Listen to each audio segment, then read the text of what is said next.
இன்னைக்கு நம்ம எந்த வீடியோ பத்தி பார்க்க போறோம்னா, பாபின் கேஸ் எப்படி மாற்றுறது, சின்ன மிஷினுக்கு எப்படி மாற்றுறது, பெரிய மிஷினுக்கு நம்ம எப்படி மாற்றுறது அப்படிங்கறத தான் பார்க்க போறோம்.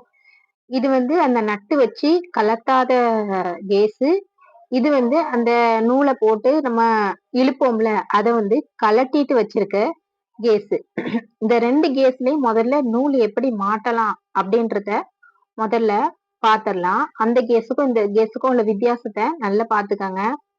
இந்த கேஸுக்கு எப்படி மாட்டணும் அப்படின்னா, சாதாரணமா நம்ம அந்த இதை வச்சுட்டு கேஸ் இப்படி போட்டு நூலை அந்த கேப் இருக்கும்ல, அது வழியா இப்படி லேசா இழுத்து இப்படி விட்டுட்டாலே போதும்.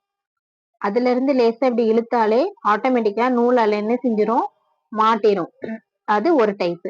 இந்த டைப்ல முதல்ல கேஸ போட்டுட்டு அதுக்கப்புறம் நம்ம அந்த மாற்றத்துக்குள்ள இந்த இது இருக்கும் பாத்தீங்களா, அது அந்த ஹோல்ஸ் வழியா போட்டு அப்புறம் இதை தூக்கி போடணும். அதை தூக்கி போட்டீங்கன்னா அந்த இதுல இதை மாட்டிடலாம்.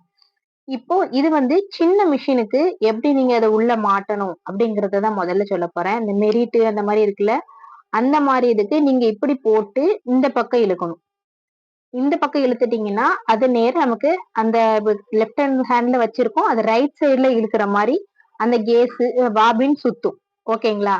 அதே பெரிய மிஷினுக்கு ஜுக்கி அந்த மாதிரி மிஷினுக்கு இந்த பக்கம் போட்டு நம்ம வச்சிருக்கோம் பார்த்தீங்களா, அந்த இடது பக்கமா அது சுத்தும்.